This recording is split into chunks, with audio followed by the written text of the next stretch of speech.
Welcome back to episode 126. Yeah. We made it past the slow season. Just by the way, we made it. Cheers to that. Cheers to that. Of the Purple Rain podcast. Mm-hmm. The Geno Stone episode. The Maurice Kennedy episode. Hell, I'll throw it back. The Rod Woodson episode. Although kind of a snake a little bit, but the Ravens love him. Of the Purple Rain podcast. We are back. We are better than ever. And boy, oh boy, we got news. All right, we don't have none of that. Oh yeah. But the hypothetical, like, is this person gonna perform? Is that person? No, we're here. We're here. It's time. The pads aren't on yet. They aren't on yet. But the ball's being slung. The arm motion's going. They're making catches, coverage, all that. I'm over the moon. I don't know if you can tell.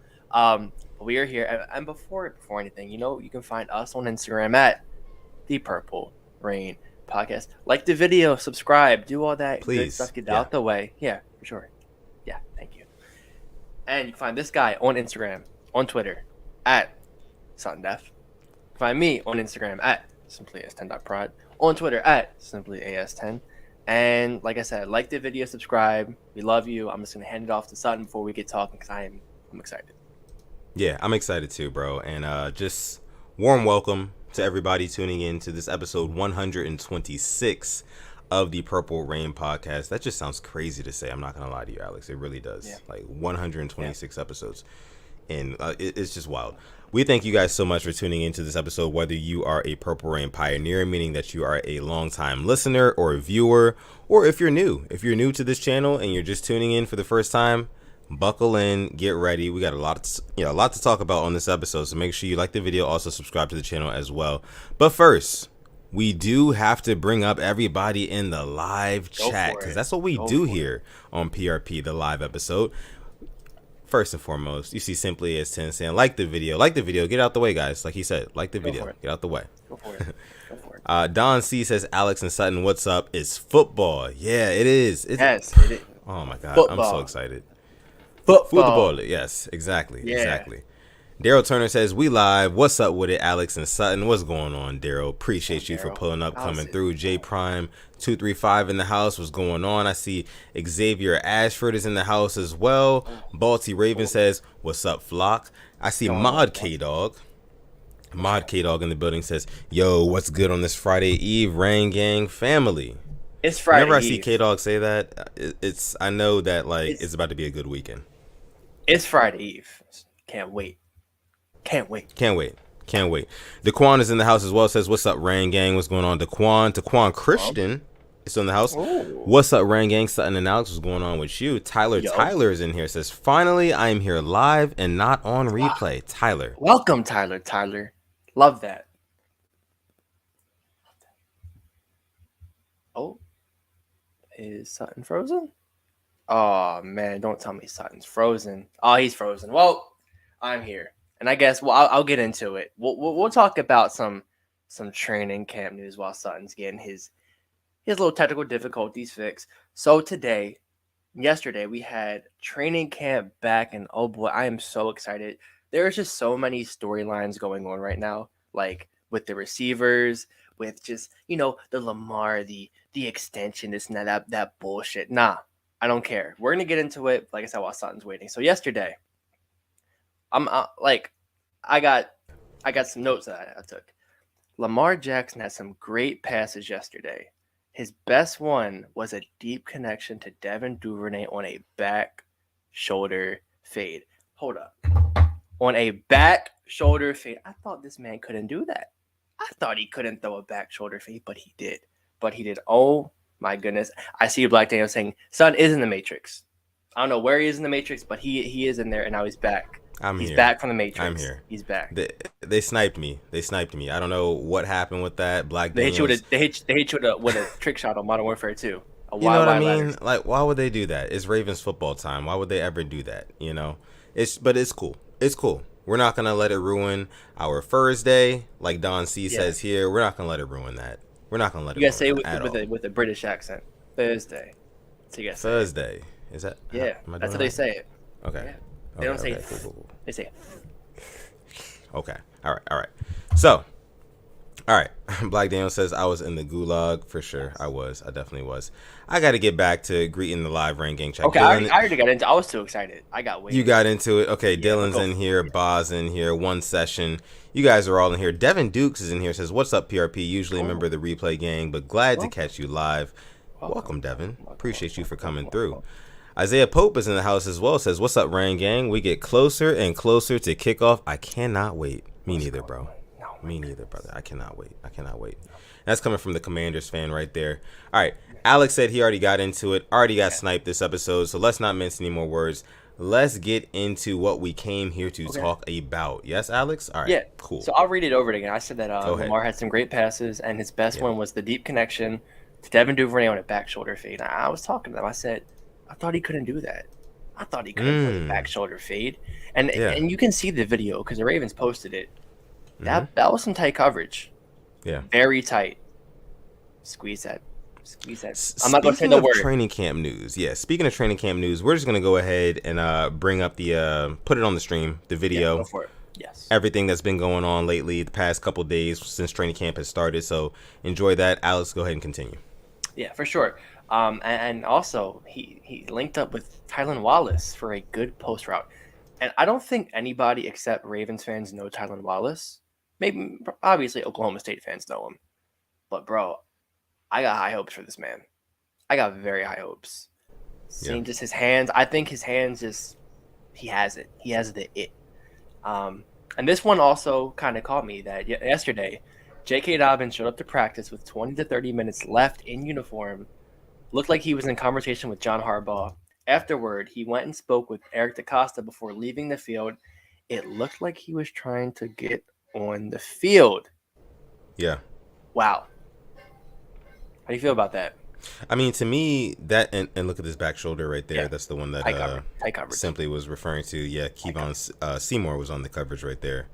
Devin Duvernay still came down with it. But getting back to the J.K. Dobbins thing, to me, it honestly just says that J.K. Dobbins is trying to make good on his promise. Because, no more than, 2 weeks ago, he was on Twitter saying that and we covered it on this very podcast, he was on Twitter saying how, I'm going to be ready for week 1. My rehab's been going well.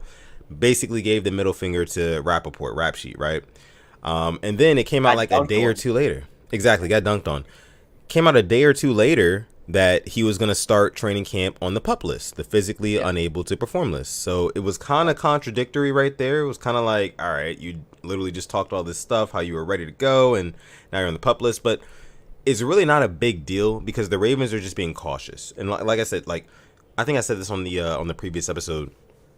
It's honestly good news that a lot of these guys are on the PUP list right now. Gus Edwards, J.K. Dobbins, Stanley, because we need those guys when the season starts, not in training camp, right? Not in July, not in August. We need those guys in Not September. in preseason. I don't care. Exactly. No. Exactly. I don't care. Exactly. So that's really all it says to me. But it is a really good sign. J.K. Dobbins, he is hungry. He is ready to go. I love that.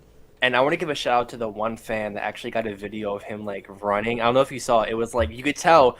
So at the Ravens training camp, I don't know if you've been, you can't record anything with your phone because, we're running coverages, running plays, but it wasn't a play. It was just a little, out the backfield catch. And you could tell his phone was tilted. He was probably trying to hide it so nobody could see. And he got the video of JK, and the way he caught the ball made the turn it didn't even look like he ever had injury, especially a serious major injury to his knee. Made the cut, and just that balance you've talked about. Right. It's still there. God. It's still Love there. it.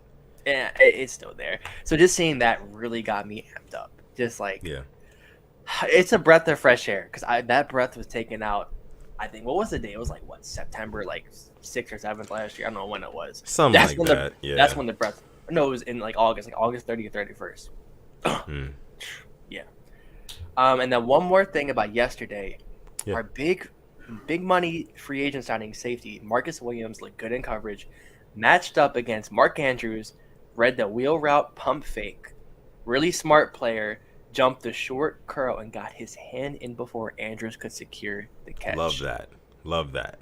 That's not just any scrub he's defending. Yeah, that's money Mark. That's top money Mark. Not to. And that's on a wheel route, like you said. So a wheel route is by design Right, Yep. right. And the pump fake one, the one we saw against the Cardinals in the 2019 season. And they pulled out against the Colts last year, and it worked. They didn't get a touchdown, but it worked. So Mm-hmm. they pulled that out again. I mean, just the fact that like he's already reading things like that. I mean, goes to show that he's all in. He's gonna be one of our dogs, so to say, on that secondary this year. I mean, I really think he's gonna be jumping a whole bunch of balls, making plays. Like he's gonna be really good for us. I mean, people aren't really talking about the Ravens secondary just yet, but I'd say by about week 4, week 5, that's gonna be mainstream media news. Oh, yeah. Ravens secondary, no fly zone. And I haven't heard about Kyle Fuller yet. The less you hear about somebody in the secondary, the better. Yeah. Right.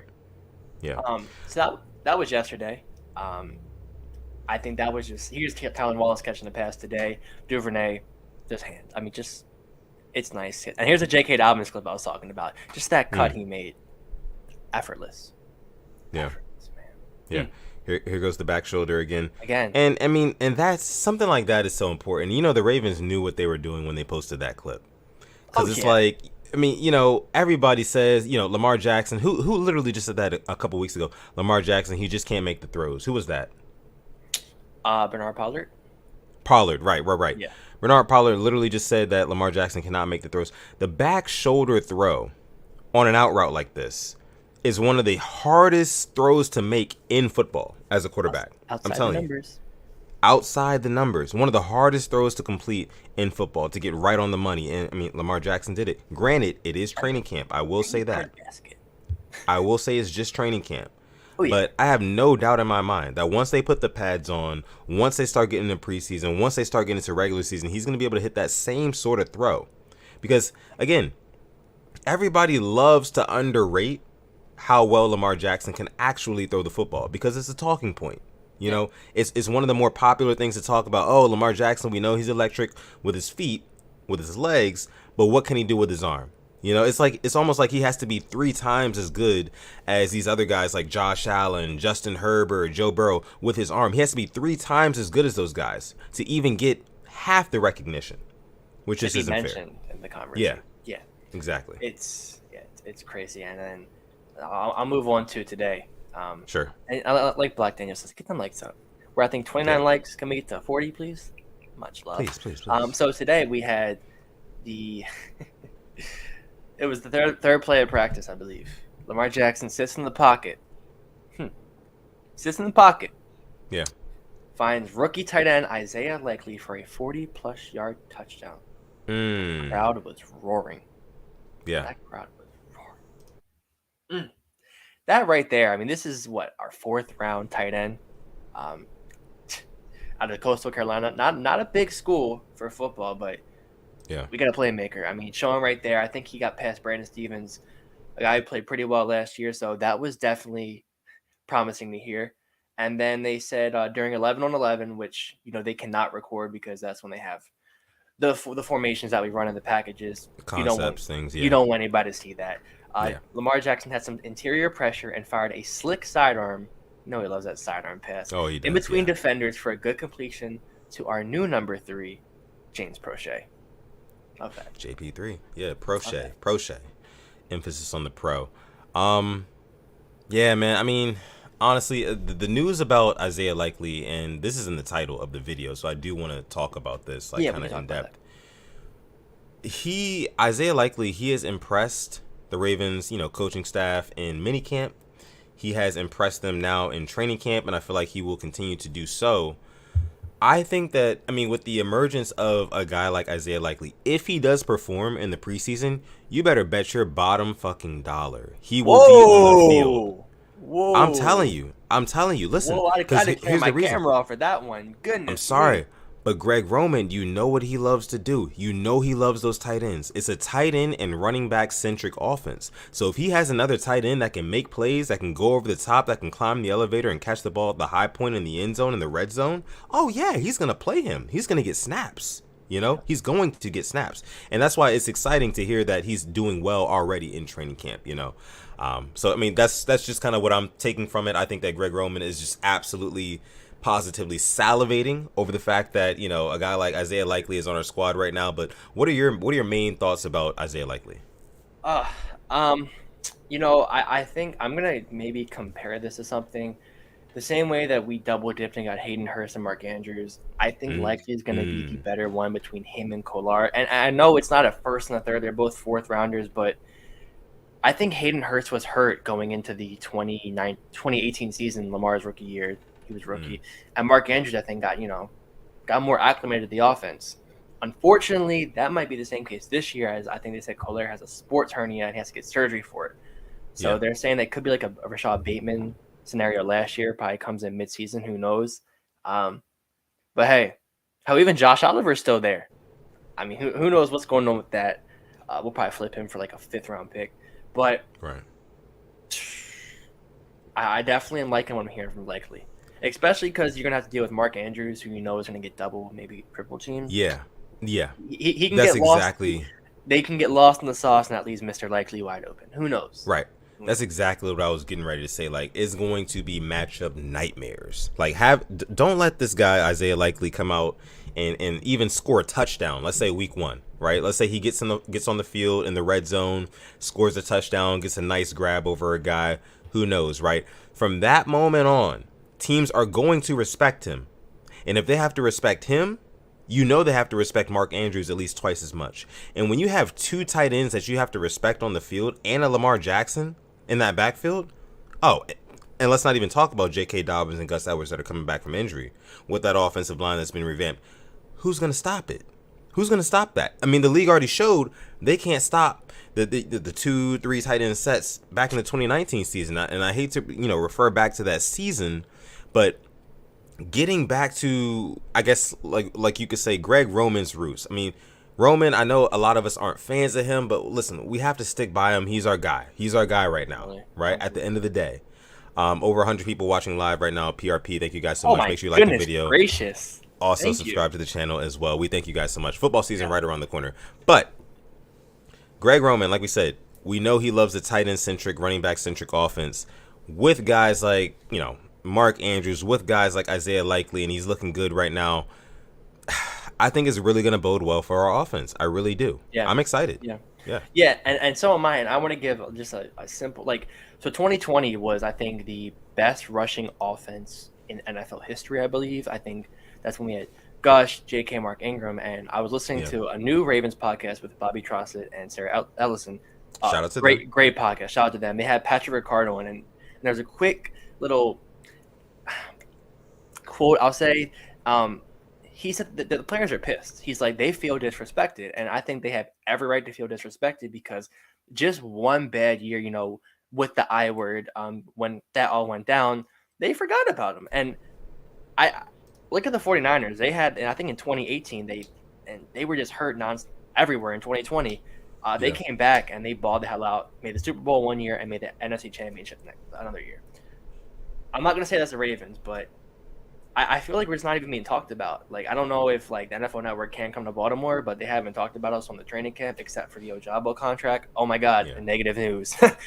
Right. What about the positive news? What about the positives? Right. Nothing there. There's just that. I just don't. I don't know. And then we have, and the news are going to take from today. We'll get into it. Is the whole Lamar Jackson press conference. We'll get into that. Yeah. Never forget. But yeah. I definitely think there is a bit of disrespect that we feel, and I think for good reason, very good reason. Definitely. I mean, like I said, I think the past 2 or 3 episodes on this show, July is literally the National Slander the Ravens month. It just is. Like, everybody discounts the Ravens right before the season starts because everybody's just like, oh, I mean, we just saw a pass-happy team win the Super Bowl. This run-happy team, they're not going to do anything this year. We know the blueprint. We know the formula to win championships. Yeah. That's not it, Like we always say, I mean, when the rest of the league is zigging, the Ravens are zagging, and, mainstream media, they don't like that.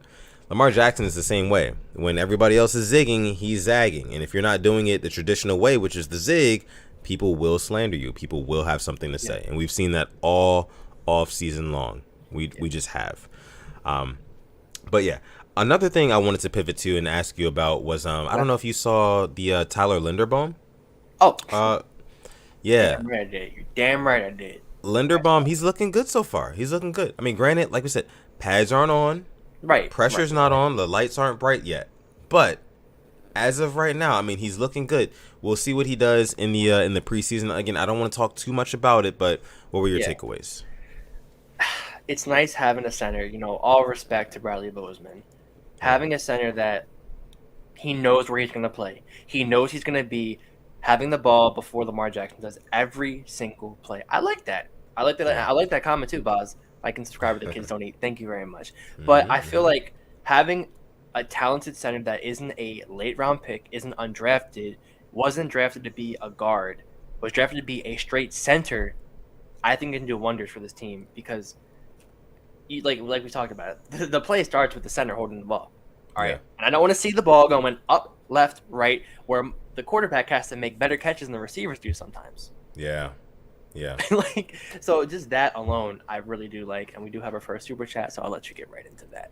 Let's get it. Asmodeus, what's going on, bro? Appreciate you for coming through. Exactly, yeah.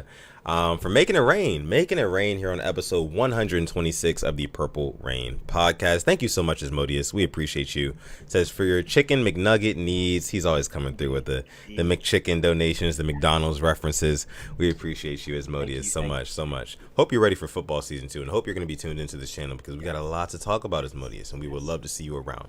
And thank you so much.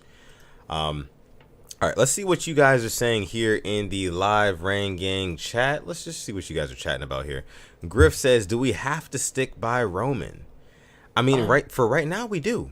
I mean, it's been shown time and time again that the Ravens front office, the organization, the franchise, they trust Greg Roman. And even if us fans, we don't, they do. And that's what matters.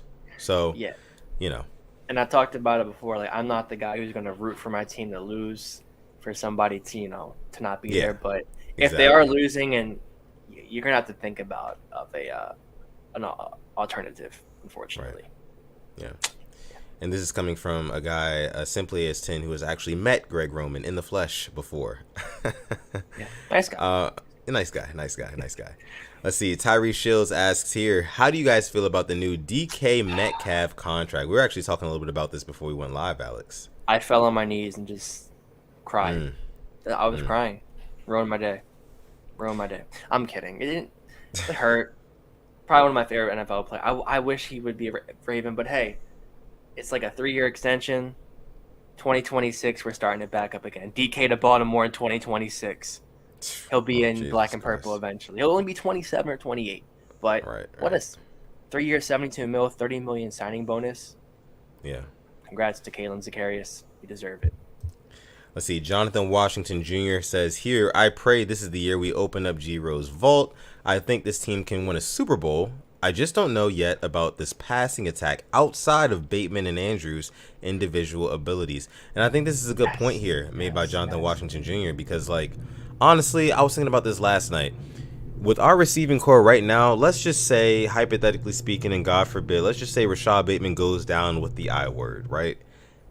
Then we are working with essentially Mark Andrews as wide receiver 1, no?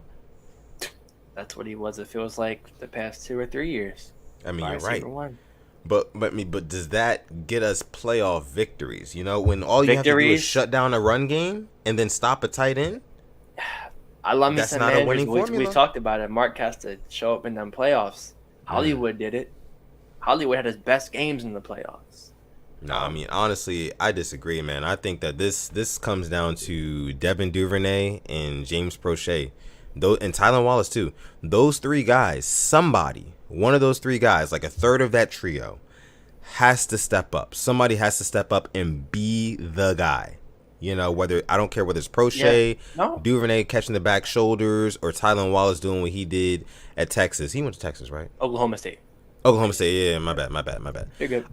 Duvernay went to Texas. Right, that's what I was thinking of. Yeah. And Prochet went to SMU. They all went to colleges right around each other. That's pretty cool. Maybe that's why they had that bromance. But I mean, one of those guys, regardless of the bromance, bro, one of those guys has to step up because Bateman can't be the only guy. He can't. Right. And like we've talked about, it is a passing league. I mean, I don't want to talk about the free agents that are left, because I don't think any of them bring an immediate impact to this team. Yeah. So one of them has to. And if I were to make a bet, I really think Tylen could be that guy. I do. I love that. I think there's no tape on him. Nobody knows really what he can do outside of college. He can surprise people. Not saying he will, but I think he could. Another super chat donation. This one coming from Asmodeus Thanatos, again making it rain on this episode 126 of PRP. Make sure you like the video and subscribe. Just for our guy Asmodeus for donating here. Says, y'all going to the game at all? Also, I'm going to splurge a little and let y'all get a Big Mac sandwich. Okay. Definitely going to try to hit that third preseason game, I know. And hopefully one of the games during the season. Definitely. Who's the third preseason game? Washington. Ah, okay. Tennessee, Arizona, Washington. Good old Commanders. Yeah. Battle of the Beltway, for sure. Yeah. Our guy, go ahead, bro. Go ahead. All right, bring it up because I'm going to kind of segue, so you can bring it on up. Let me see. I was just going to talk about what Dylan had said as well. He said, I'm betting on Tylen Wallace as well. He was agreeing with you. Yeah. Cool. So I know we were talking about like the media and the Ravens. This was brought to my attention from one K-Dog. Shout out to him. Via the Pat McAfee show, coming from ESPN analyst Dan Orlovsky. Did you see this quote by any chance? No. Okay, he said, I think Lamar is going to come into this year and have a giant middle finger up to prove a lot of people who have said a lot of stuff about him this offseason incorrectly. A big middle finger from Dan Orlovsky. Yeah, I mean, I absolutely agree. I mean, you if you guys saw or listened to the Lamar Jackson press conference from earlier today, you can kind of tell in like the tone of his voice, like he's not gonna publicly, voice that he's pissed off with the media. He's not gonna like be like, oh yeah, like this really got under my skin. This one really bothered me. The same questions they ask him. I know they ask him the same damn questions every time. I get that you're trying to get that quote from him, but how many times you have to ask that person the same question? They're gonna give you the same answer. Listen, I would love to have a media credential pass to maybe take pictures. You love this, bro. He's not gonna answer the contract question. He's not gonna give you what you want. It's not happening. This man is built for the media. He's not gonna give it to you. At all. So literally just stop trying. Just stop trying.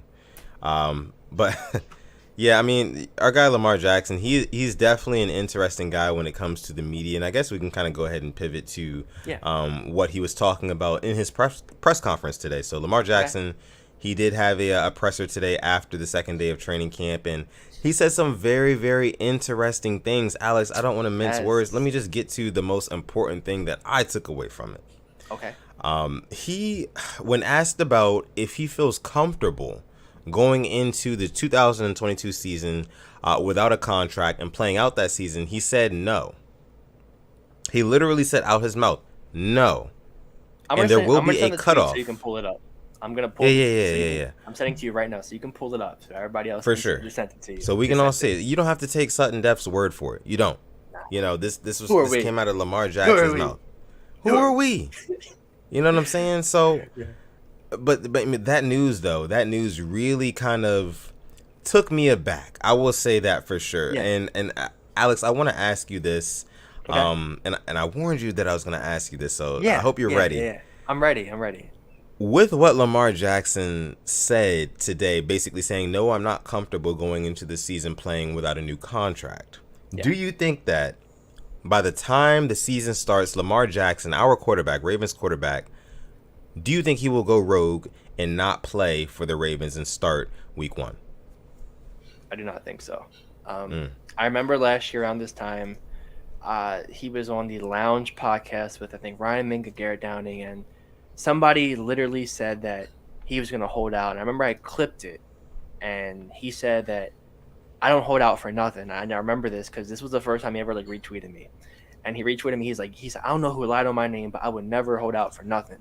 And I believe that he is a man of his word. And I don't think he will hold out. I think if he was going to hold out, it would be in training camp.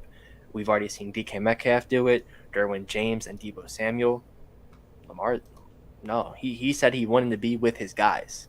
He wanted to work with them. and he understands how crucial of a year this is. Losing a Hollywood Brown, like the chemistry means even that much more. So Yeah. I truly do think he won't hold out.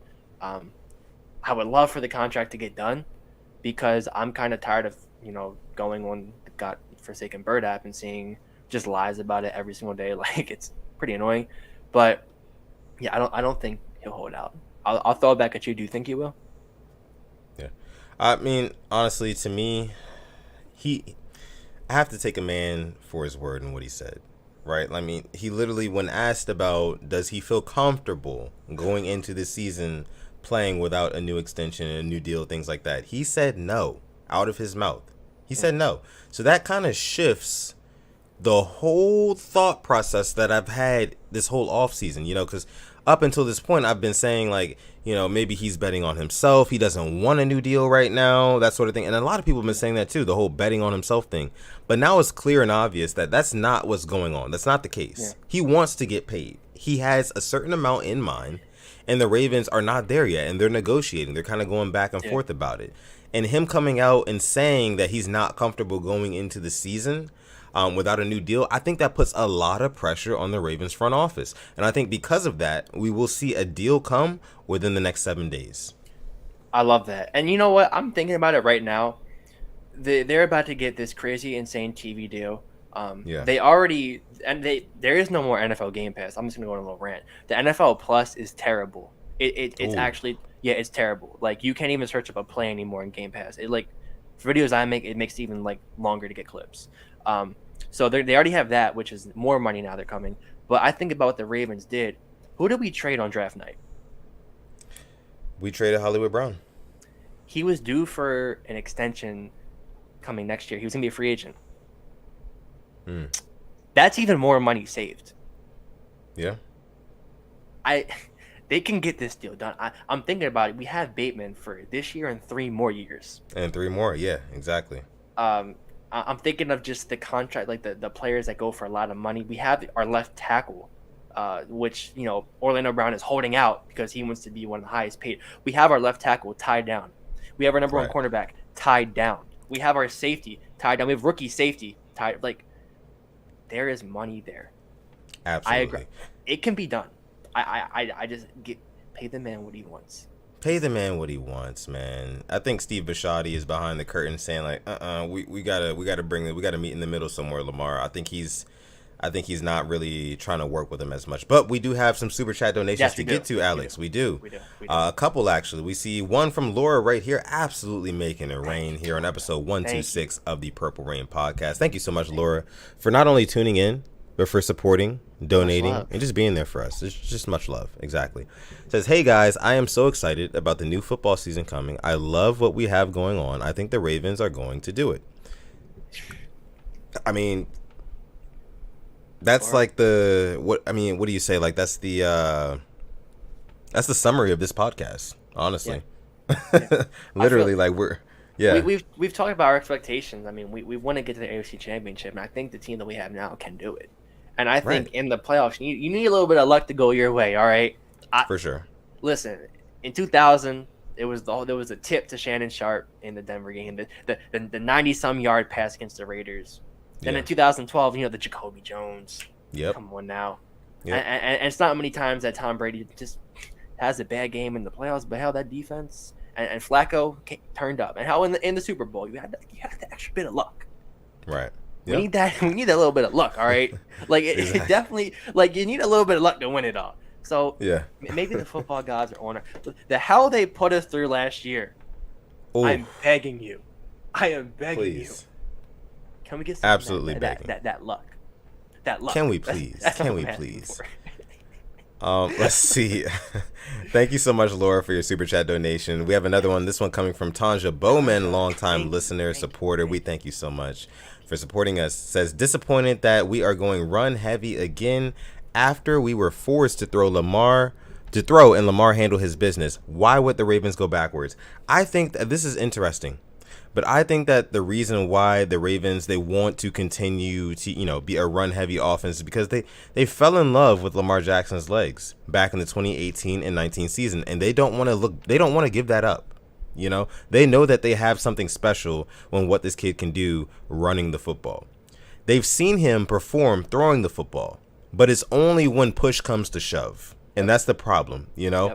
And the game plan, they want to reiterate, we're gonna run the ball, we're gonna pound it down the other team's throat, you know what I mean, and we're just going to lean on them, just play the game clock, and just do it that way. That's not Super Bowl winning football. No. Honestly, you have to be able to. You have to You have to be able to pony up and throw the damn football. That's what we've seen in the past couple of years. Exactly. I'm gonna get your take on this one, Alex, right quick. But listen, we do have 126 people watching on episode 126 of the Purple Rain podcast. We appreciate you guys. Thank you so much for watching live here. Make sure you like the video. Yeah, subscribe 61 to the channel as well. Let's get 70. Come on, can we get to 70? Come on. And if you're part of the hashtag replay gang, make sure you like the video as well. Also, subscribe to the channel if you are new and part of the replay gang. We appreciate you for sure. Another super chat donation to get to after I get my guy Alex's take on what we said from Tanja. Go ahead. Tanja, I love this so much. I talked about it like with the whole running the ball. It can only win you so many games because we've seen it when the run game doesn't work. We panic, and as in it's the guy up in the booth calling the plays. There's no adjustments. All right. As much as I dislike our division rival, the Bengals. Hell, they made those adjustments against the Chiefs. How many points do they have going into the I think it was they had like 10 points or 3 points, and they came their offense turned it on in the second half. They made the adjustments. Now the Chiefs, a little bit of fault to blame, but how they did what they had to do to put themselves in a winning position. Yeah. With us, it's like we need some like a magic. We need some wand to come and just hit the offense for us to come back. Like we need those adjustments, man. I also think, you bring up a pretty interesting example of like that Chiefs-Bills divisional game from last season in the playoffs. That game literally came down, you could obviously tell those two teams were very evenly matched. Yep. And when you get to the playoffs and divisional, conference championship rounds, your teams are going to be very evenly matched. Yep. The difference is, do you have a playmaker? Do you have a Tyreek Hill who can catch a 10-yard slant or an in route and then take it 60, 70 more yards for a touchdown? Do you have that guy? That's what it comes down to. Do you think the Ravens have a guy like that other than Lamar Jackson? And you look at the Bills, they had a Stephon Diggs, but guess what? What was it? Is it Isaiah McKenzie or Gabriel Davis who put up 4 touchdowns? I think it was Gabriel Davis. Yeah. 4 touchdowns. 4. Big-time players make big-time plays. You're right. Absolutely. Outside of Lamar, how you got to step up. We haven't seen this younger Ravens offense be put in that position. So hopefully we'll know come the season. We will. Hopefully. Another super chat donation to get to. This one coming from Yolanda, longtime Purple Rain supporter, pioneer herself. Truly a PRP, Purple Rain pioneer. Thank you so much, Yolanda, coming out to each and every episode, donating, supporting. We appreciate you. She says this season is too important, and I hope the Ravens realize that they need to pay Lamar and get this deal done sooner rather than later. Agreed. And it's just a great way to start the season off. Like so many questions are just they're answered. You don't have to speculate. Well, maybe he had a bad game because he wants to get paid, or when he has a good game. Well, how much does this affect his contract? How much he wants?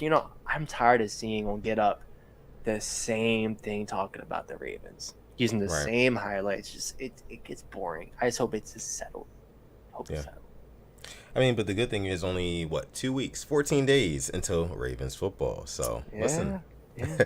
We're getting there. But I do agree with Yolanda here saying that this season is very important. Lamar is literally on his last leg of his rookie deal. So whether or not the Ravens like it or not, exactly, they're going to have to pay him after this season. So it would behoove the Ravens to definitely get something done this season, do some damage in the AFC, at least a conference championship. But we're not going for moral victories. Damn it, we're going all the way. Get to the damn Super Bowl, man. Get to the Super. I'm tired of waiting around for Lamar Jackson to, and this is not his fault or anything. I'm tired of him not being in the Super Bowl because it seems like he will never ever get his proper credit. Like so many guys that are awarded before they even earn it. Justin Herbert, Josh Allen, when he was trash, they were anointing him as the next big thing. everybody is awarded these accreditations except for Lamar Jackson, and if he wins the Super Bowl, I feel like it would have to shut everybody up.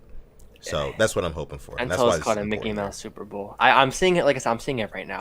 If I've seen the greatest, NBA players get called because they're playing, plumbers or if this person was in the bubble or this and that, I'm like, bro, like a championship is a championship. That's like, you know how it is. You know how it goes. Yeah. Balti Raven dropping Y'all see what it is, $49.99. Thank you. Woo! Balti Raven coming in, not making it rain, making it absolutely thunderstorm here on this episode 126. Making it hail.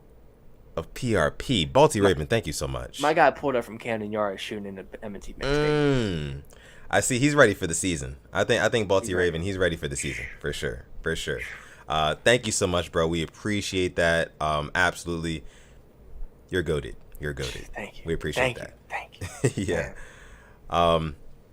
Let's see. And we have 139 people watching, 68 likes. Thank you very much. Let's get up to 75 likes, please. Thank you. And still got more to talk about.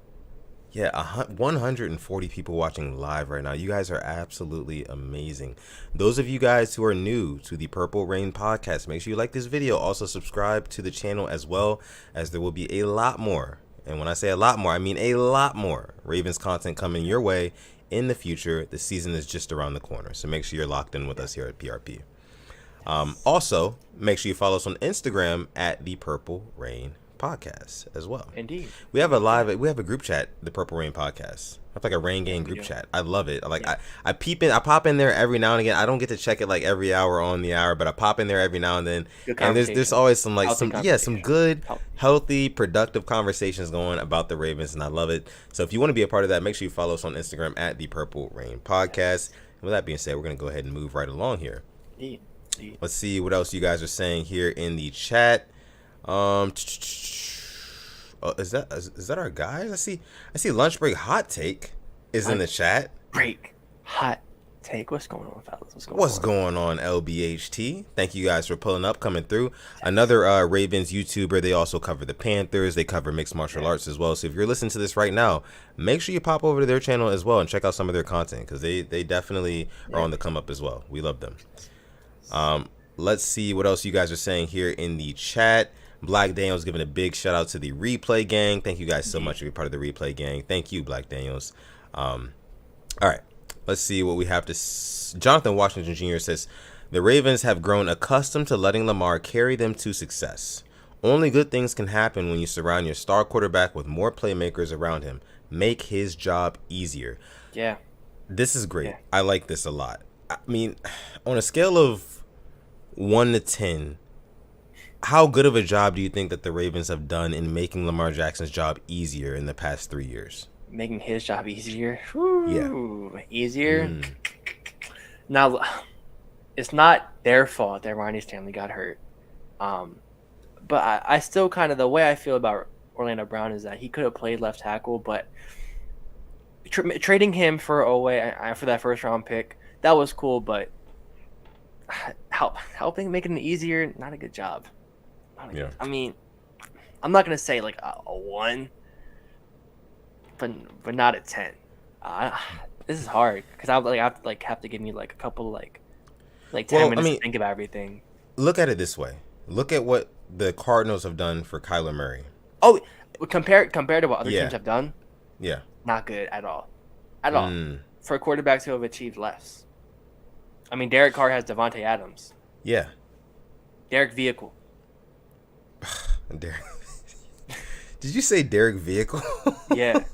Jesus Christ. I've never heard that one. There's the thing. Kirk Cousins came out the day that after they beat the Lions in Week 5, him and Mike Zimmer were already getting into it, and he said they kicked the game winning field goal. He went up to Mike Zimmer and said, "I saved your effing job. You like that?" And there's a video of it. Like Mike Zimmer literally shoved Kirk Cousins. Wait, do you have a clever pun for Kirk Cousins' name or no? Kirk family member. Wow! It's from this YouTuber that I watch. Wow! Yeah, Alex really is good. on it. No, they're not my jokes. I'm not gonna steal jokes. They're not my jokes. No, but the fact that you just have them in the vault is what's important to me. Like that's I have a lot hilarious. of useless stuff in this brain, unfortunately. All right. Let's see what else you guys are saying here. I think, Alex, right now we got so many people watching live. Why not interact with these guys, right? Why 120 not people. Hey, drop anything you want in the chat. We'll bring it up. We'll bring it up. drop your questions? Anything, We'll anything. bring it up. Let's see. SG says here, Derek Carvey. Oh my, Yeah. jeez. I thought the Lamar B was like the only like slanderous nickname Bro, going around. if you people who like take Lamar B, bro, it's trolls funny. want that. They want It's that. funny, yeah. I'm just like, It's so funny going underneath the like Ravens media posts, and then like you got they got on their notifications. yeah. Oh, the Pickens do. account. That same Pickens Pickensburg. account. Lamar RB sandwich. I'm not gonna lie, bro. It's kind of funny, especially in the dead part of the off season. It's hilarious. Oh my god. Yeah. Lamar RB crash. I'm like, what? Hey, bro. All right. Let's see. Rainmaker here says the Bucs signed Julio Jones and we signed Bailey Gaither. Really? Yeah, respect Bailey Gaither, Packers legend. Packers legend. I'm kidding. Who am I kidding? Tell you what, the Buccaneers signing Julio, that's cool and all, but they just lost Ryan Jensen. Looks like for the season today. Prayers up. They lost Alex Kappa. Oh, for the season? There, it looks like a serious knee injury. A knee. Wow. Yeah. So prayers up to them. Yeah. That's. But Brady wants to get Julio his ring. It looks like he already got AB his ring, got Mike Evans his ring, got everybody on that Bucs team. So I might as well want to get Julio one. Yeah. But I was like 1 year $8 million, I think. We weren't paying that. Yeah, we only had like $7 million to work with in total. Yeah, we said vet minimum, take it or leave it. Yeah, that's probably it. How do the Bucs have so much money? They got so much cash. Money laundering. That Tampa money laundering, yeah. Probably. I mean, TB12 method. I don't doubt it. No state income tax. The owner there has got to be flowing a lot of cash. Oh, the Glazier? Yeah, the Glazier's 100%. Yeah. Let's see. J Prime 235 says here, how do you guys feel about the Kyler homework? You talked about this. You talked about it. I did. I'm gonna give you this lead. You're gonna take the lead for this one. Okay. So me personally, like a lot of people have been having a big issue with this one way or another. They're saying either Kyler Murray is immature or that the Arizona Cardinals, they don't know what they're doing. They're kind of putting rifts in the relationship between them and their quarterback. I kind of agree with both. But when I take a step back and I really look at what the Cardinals are doing by putting this in the contract, I think it's a damn good idea. Because when you break it down this way, you got these guys who are anywhere between the ages of 23 to 25, 26, getting these major, huge contracts. If the only thing setting me apart, or one of the things setting me apart from $160 million guaranteed, is studying for 4 hours per week, oh, you damn sure I'm going to do that shit. I'm going to do that. Like, I'm doing that. You know what I mean? Like, I just don't see it as a problem. And I feel like at the end of the day, it can only help you. It can only help the team. There's a reason why, when you have a test in school, it's best if you learn in the classroom, but you also go home and you open up that book and you study for yourself. Because when you study for yourself, you start to ask yourself questions and you answer those questions and you're ready to get back to the class this day and ask those questions just to get clarification. Like there's just things that lead off of studying. Like there's good things. There's only positive deposits that you can get with actually studying the playbook. So I really don't think that it's that big of a deal. I actually think it's a good idea, and I think more teams should implement this in their contracts in the future. What do you think, though? I'll tell you what, talking about studying, I studied my ass off for trigonometry, and that class still had my ass. But hopefully, so I just had a freaking PTSD thinking about that class. But hopefully for them, I mean, I get it, but the way he was talking out about it, like how talking about the media and like disrespect it. Have you seen what the quarterback in Baltimore goes through? Exactly. Listen, he gets disrespected, but bro, it could be worse, Kyler. It could be a lot worse. So, but I mean, the quarterback in Baltimore literally lost his wide receiver 1 to you. Yeah. Still complaining? Now you have him as your wide receiver 2, maybe more 3, like, depending how they. Come on, why are you complaining, bro? Why are you complaining?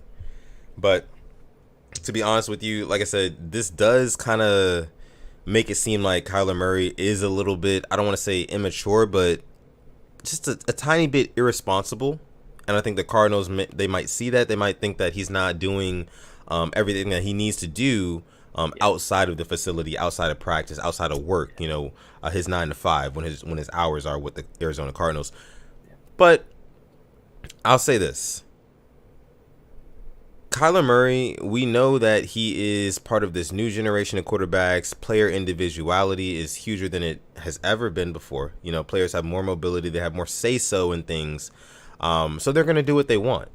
So I think that this is kind of like starting a new revolution of how contract negotiations are going to take place. Like, hey, if you are under contract with us for 4 or 5 years and then you demand a trade after year 2 because you're unhappy, that's fine.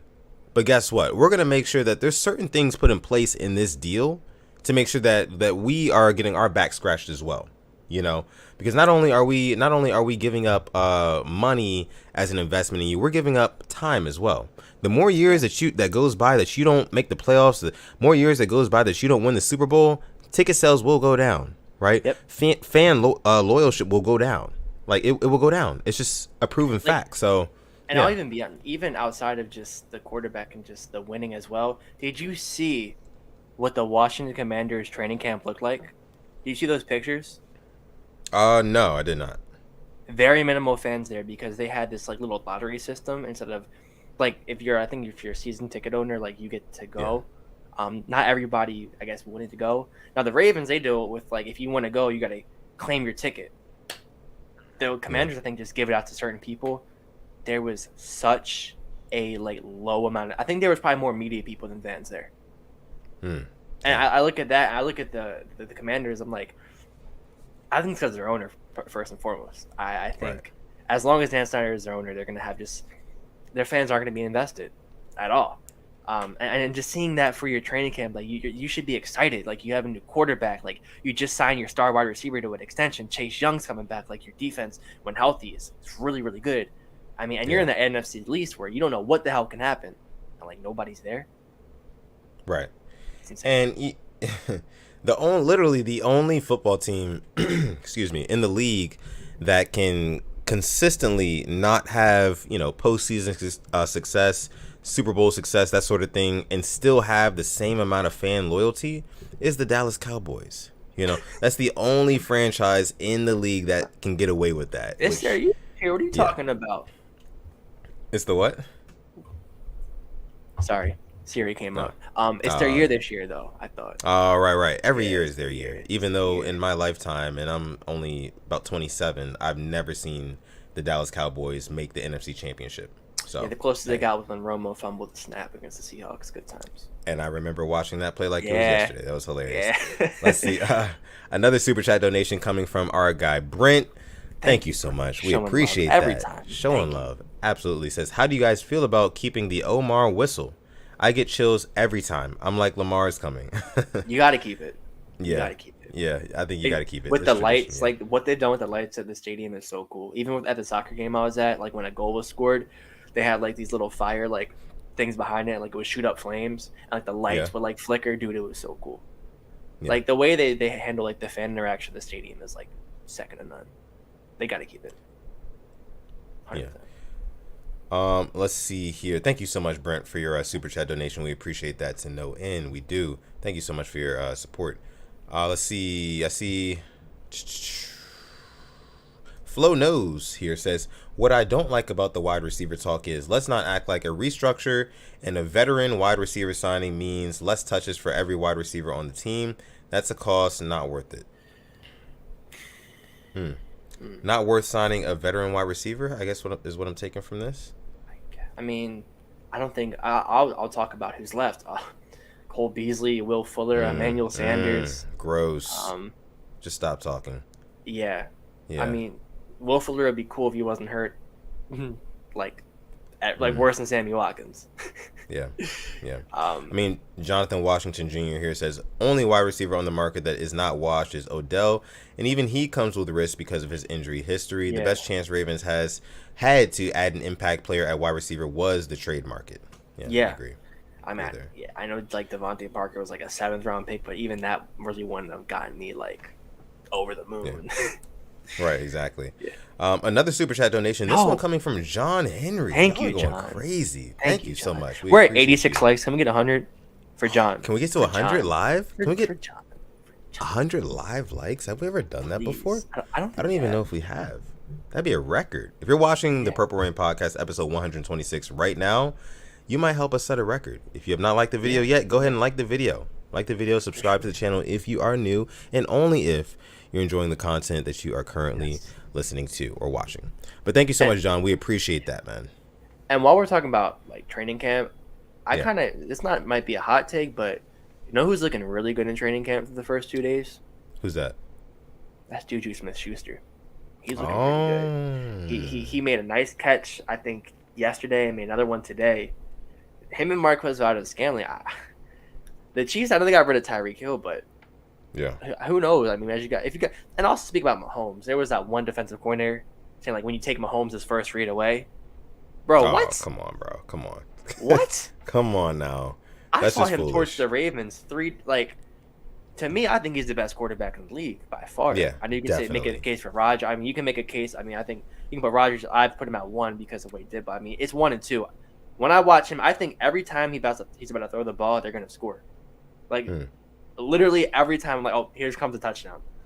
Yeah. His first read, like I've seen him pump fake it and just walk. Like, come on, that was just a very stupid take, in my opinion. Very stupid take. Another super chat donation, this one coming from Asmodeus again, coming through with those McChickens. Thank you so much, man. It says, I heard a few weeks ago Bishotti was selling. Is that true? He was talking about it on the Studio 44 podcast via the Ravens YouTube. He said that he will sell, but I don't think it was anytime soon. Probably like maybe 5 to 10 years. Because he said he wasn't going to give it to his kids because he didn't want to like force one of them how like I believe the Jones have done. I know the Rooneys, I believe, as well. So he didn't want to do that. I mean, honestly, I kind of do think that Bishotti is going to sell the team. And I would say maybe less than 5 years. I wouldn't be surprised. I really wouldn't be surprised, honestly. You look at like his reaction to Deshaun Watson getting paid earlier this offseason. He was pissed. He was like, God damn it! Like now I got to deal with this too about this franchise. Was. Like, well, every team was. Everybody was, but Steve Bishotti knew that his situation with Lamar Jackson having a quarterback who is more qualified than Deshaun Watson, technically speaking, you know what I mean. Knowing that he's going to have to top that deal, you know, I think he's kind of just like, you know what, I'm not really here for the whole like, you know, player like quarterbacks making this amount of money, getting a little bit too rich for my blood. Ravens have never historically been the team to just cut the check, you know. So I feel like for that reason, I think Bishotti. How we let Ray Lewis test the waters. Yeah. And I saw Jonathan Washington put a comment. He's like, "How are the Ravens the only team that's always cheap, yet still has no money?" And is he wrong? Talking about vet minimum deals. I don't get it. It's like we always have to restructure somebody. Always. Can never be in the top 5 with just cap space. Speaking of, let me get to this real quick. Rajo says, any word on Pepe Williams? That boy looks like a true Raven of old. No word just yet. They show him coming out. He's always showing energy. Hey, like I say, the less you hear about a defensive back, the better, I guess. He's working. He's working, I'm sure. Exactly.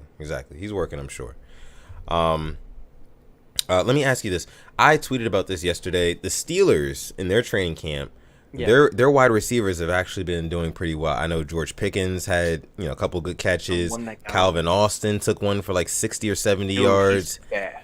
I'm telling you, man, I'm a little bit concerned about the Steelers wide receiving core. I mean, what do you think?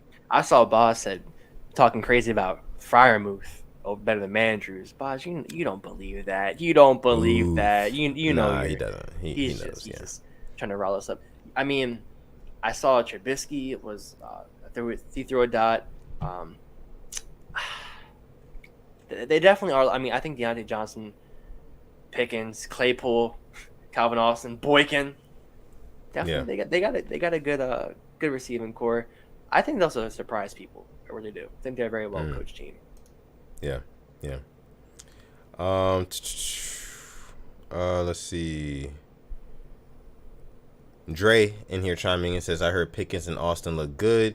I'm mad we didn't get at least one, then Pickens especially. Yeah, I remember I really wanted us to pick up George Pickens in the draft, and I think everybody did, yeah. Like him, Marcus Peters, and Pepe Williams, like they all bring that same dog mentality.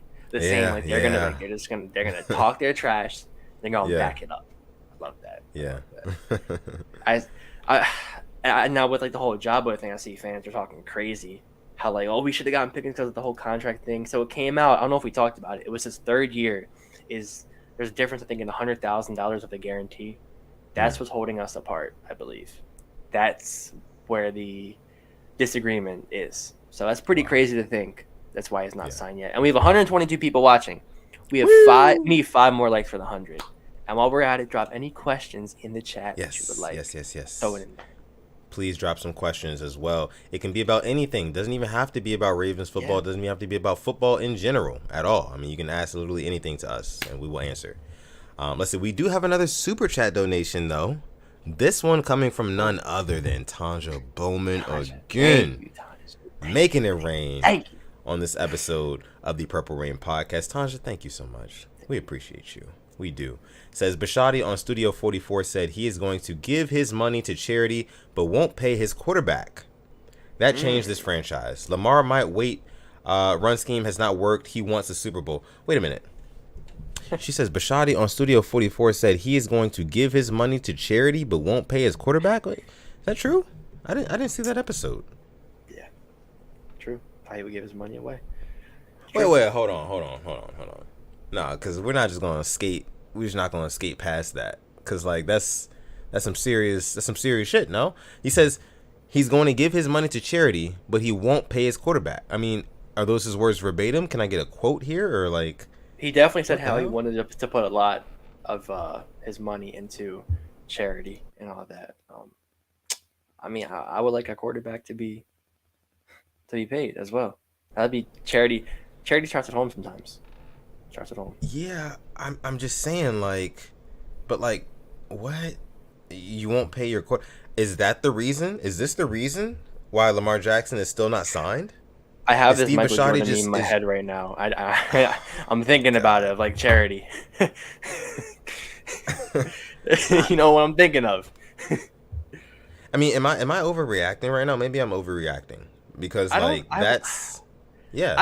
don't think you're overreacting. See, we never know what an owner puts into a team because he said he doesn't want to be an owner that, you know, like a Cowboys that you always hear from Jerry Jones, which I respect from Bishotti, because he said he would rather be rich than rich and famous, which that to me kind of like made me think is like he's really spitting facts, because if you're rich and famous, like everywhere you go out, like Marlon was talking about it, he said he saw Lamar Jackson walk into an IHOP, and about 5 minutes later he got escorted out with security because like everybody was on him. Like definitely makes you think. Yeah, but yeah, definitely. We'll have to get the clip of that for next time to talk about. We will.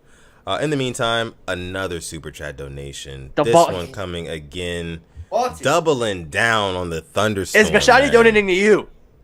Is he donating to you, Balti? Gotta be, right? Jesus, goodness. I should have checked the forecast before we went live. I didn't know it was gonna be raining this much. It's hailing, exactly. It's hailing. Gracious. Oh my goodness, man. Balti Raven. Again, can't thank you enough. Can't thank you enough for your support. Super chat donation. We appreciate you, bro. We really, really do. Insanity. Absolutely insane. Drop a question. Drop something. I mean, I don't think I've seen anything yet. Not much, but drop something in there. We want to chop it up. Other questions that you guys have. Thank you again so much, Balti Raven. We appreciate that. 2 more likes. 2 more likes till 100. I'm begging. Yeah. Pleading. Let's see. Jonathan Washington says, you knew Hollywood didn't want to be here for over a year. Why didn't we make an effort to address wide receiver earlier in free agency if you knew Hollywood was gone? They don't prioritize that important position. And I think that's just because the Ravens know their identity. They know what they want to do. They want to pound the football. They want to run. You know, DJ Chark went for 1 year, like $7 or $8 million on a prove-it deal. Why couldn't we have given that? Why? I want to know. I thought DJ Chark would have been a good fit here. A very good fit. And instead, he's in Detroit. So, Jonathan Washington, we're spitting facts right now. Yeah, it just goes back to the philosophy of the Ravens and the Ravens offense. It's always been run heavy, run first. We're not a pass happy offense, never have been, never will be. But the one time that we were slinging that rock, we did win a Super Bowl. I will say that. That's neither here nor there. But there's just certain criteria you have to be for a Ravens to yeah, sign you as a receiver. Yeah. Over like 32 or something, man, over 30, out of your prime. Gotta prove something. Like other teams didn't want you. Maybe an injury or two. Yeah, we'll take it. Something like that. That's what we do. That's what we do. That's the Raven way. They're zigging, we're zagging. Damn it. But that's the exact reason why our fingers are crossed on Rashad Bateman. Just like our fingers were crossed for the last 3 years with Hollywood Brown, like hoping that this guy takes the next step, can be that number one, that true number one. Never really happened like that. That's why our fingers are literally crossed for Rashad Bateman. What can he do? Can he be more than what Hollywood Brown was? Because that's the standard right now. That's the bar. It is. People say the bar is low, the bar is high. The bar is Hollywood Brown and what he did for the Ravens. Yep. If Rashad Bateman can exceed that, it's a success. If he can't, it's a failure. You know what's kind of crazy? I know we're at 100 likes, by the way. Thank you very much. Thank you. I'm gonna go into a different football team, and I know how people were slandering this team's receiving core, talking about they were in the cast of All-American. All right, and that was the Bears wide receiving core. All right. Oh, don't get me started. Yeah, and here I'm looking at this, right? Yeah. Like, I need to find the picture of who they have. They have their number one is Darnell Mooney, who is a 1,000+ yard receiver, put up Hollywood-like numbers, who I think is very, very, very underrated. All right, I look at him like, okay, like you have a dude who put up 1,000 yards with who at quarterback last year in a Matt Nagy offense. Yeah. I know they have N'Keal Harry, they have Cole Kmet at tight end, Byron Pringle, and I think somebody else. And I'm like, okay. You compare that to the Ravens, if you're talking just stats-wise. Yeah. Their receivers have better stats than us. Ooh. Y'all are already making excuses for Justin Fields. I get he's about to have a new offense with a new coach, but I'm like, I'm just like, you got to keep that same energy, and it's not being kept. But cool. Alex, I have a question for you. Yeah.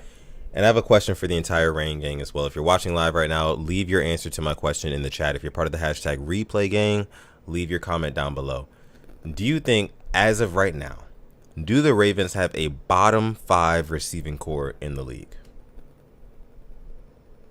You got to kind of think about it, right? I mean, the Bears, you got the Patriots, you got who else? Packers. Packers. Oh, definitely the Packers. Do you think we're worse than those teams at wide receiver, or do you think we're kind of right on par with them, or better? I think there's potential with us, but not with this offensive coordinator. With this offensive coordinator, yes. Because these guys can have it. They can have, hell, I feel like Miles Boykin's going to have a pretty good year. I'm not saying he's going to go for 1,000 yards, but I think he'll score a couple of touchdowns for the Steelers. He's not going to be the best. Yeah. But I think you would have to, because basing off his stats, it's bottom 5. That's why they said they're pissed off. That's why Ricard was saying they're pissed off. It's being disrespected. So we'll go out and show them. But if we're based off the stats, then yeah. Yeah. And I mean, and the Rain Gang is very, very mixed opinionated on this, which I find very, very interesting.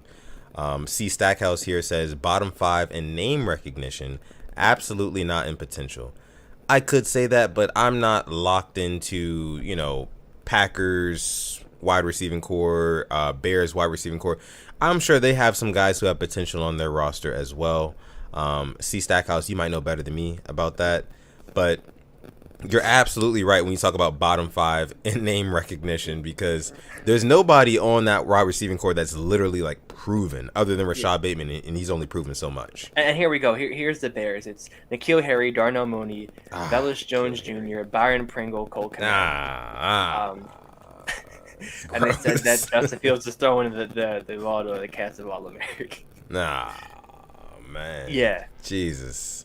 Yeah. All-American. What is this? What's the one show on Netflix where it's the JUCO kids? What's it called? I don't know which one. I don't watch dang, it. what's that show called?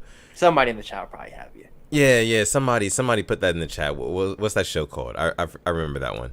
Another super chat donation in the meantime. This one coming from Yolanda. Thank you, Yolanda. Yolanda pulling up from deep.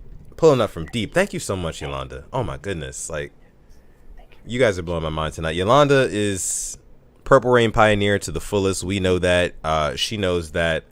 We can't thank her enough. She says, I do not know if we are worse than the other teams. We're just unproven in our wide receiver room. Thanks for the great stream, gentlemen. No, thank you. Yolanda. Thank and you. Talking about receiving core, I just got my brain working. I don't know why. So we're talking about how the Buccaneers signed Julio Jones. Okay. They had a center go down today. Okay.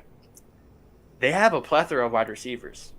Yeah. All right? I'm not going to sit here and act like, listen. They have a receiver called Tyler Johnson who played at Minnesota with Rashad Bateman. Right. All right. We have the center Tristan Colon-Castillo. I love him. They might need a center now. I can see it happening. I don't know why. I just thought of it. Don't put too much stock into it, but who knows what we're doing with receiver? I've seen his name. I've seen Scotty Miller. No to Scotty Miller. Like I've said it before. I'm kind of just done with the receiving talk at this point. I just want to go in the season, see what we do. Yeah, I mean, and I feel like the main reason why you're done with it, I'm done with it, is because it seems like largely the Ravens are done with it. You know, that front office, they don't really care. It's been proven time and time again. They're not going to go out and force their hand to go get a big name number one wide receiver. They're just not going to do it. You know, it's like that meme. It's like, the Nick Saban meme. It's like, I'm not going to do it, so quit asking. You know, like that's the thing. That's the thing. Real quick, I see you guys correcting me. Last Chance U is what it was. Yeah, for sure. Thank you guys so much. Thank you. The Purple Rain research team never fails me. I see J Rid 2024 in the house says, what's up? Remember I was J Ridley 2024 on my last account. I used to join the lives all the time. Do you remember me, Alex and Sutton? Absolutely, we do. Of course we do. Sutton, remember I used to ask you about your Apple Watch. Oh yeah, I do remember. You used to ask me about the Apple Watch, what band I was wearing, that sort of thing. I'm currently rocking it right now. Just got a little white band going on. But once the Ravens season starts officially in T-minus 14 days, I will be switching over to that. Yeah, I'm switching over to the Ravens one for sure. There you go. For sure. There you go. Yep. We will take about one or two more questions here, then we'll go ahead and close. Hour and 12 minutes with 101 likes. We're going, baby. Goodness me, thank you very much. Thank you guys. Let's see. Ty Exclusive chimes in here, says, how do you think Tyler Lockett would fit the offense? His cap hit is like $3 million this year. I'm not going to sit here and say our guys have the same production or talent, but we have a profile we need, and he doesn't fit that profile. Right. Kalen Zacharias fit that profile, unfortunately. So you're saying we have Tyler Lockett at home? Yeah. Okay. Yeah. Who's Tyler Lockett at home then? Please don't take that out of context. I hope that doesn't take it out of context. I look like a freaking idiot. You're good. I think talent. They can. Kind of the same. They both can make the contested catch. I've seen it with Tylan Wallace. They got good hands. Yeah. I'm not going to sit here and say that they're a spitting image, but that could be You're right. That could be the McDonald's, and he could be the Quakers oatmeal. The Quakers. What is it? I can't think of it. The granola bar in the backpack. That's what it could be. It gets you filled, but it won't taste as good. Let's see here. We do have another super chat donation. This one coming from Asmodeus once again. Been consistent throughout the whole entire episode. He'll end it. He's gonna end it. Yeah. We'll leave it with this. Asmodeus says here, planning to get a Yamaha Raider and get custom purple paint and blacked out pipes. Also, have y'all ever heard squid ink pasta? Or have ever had it? No, I've never had it. No, I never have had it. No. That's interesting. Squid ink pasta. Is it good, Asmodeus?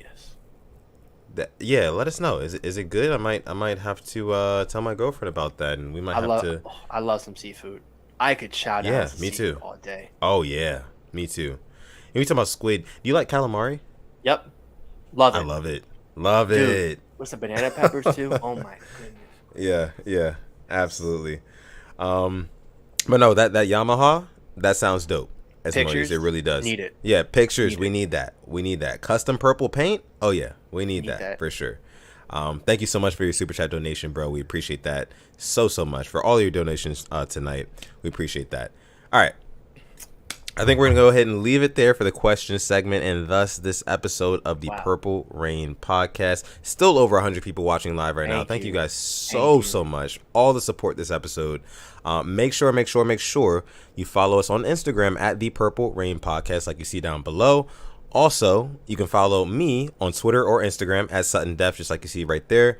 And then this guy over here, you mean that guy? Yeah, that guy. That guy, you can find him on Twitter at simplyas10 or on Instagram at simplyas10.prod. But most importantly, make sure you go on YouTube. Subscribe to his YouTube channel at simplyas10. Just Google him. You know, YouTube's Google, Google's YouTube. There's a video of Jamar Chase burning Eli Apple, if you want to go see it on there. Check it out. Had to get it on there. Had to just check it out. And it was Brendan Allen throwing to Jamar Chase, not even Joe Burrow. It was the backup quarterback. Come on. Yeah. Love that. Let's see. Black Daniel says, simply always giving us that fire. Absolutely. Always. And with that being said, I'm going to go ahead and pass it on to Simply. Let him take us out. What episode 126 of the Purple Rain podcast. Thank you very much for 100+ likes. Thank you for the super chats, the love, everything. Thank you for coming through and spending your Thursday night with us. Hope you have a great weekend. And as always, stay positive. Yes. Test negative. And one more thing.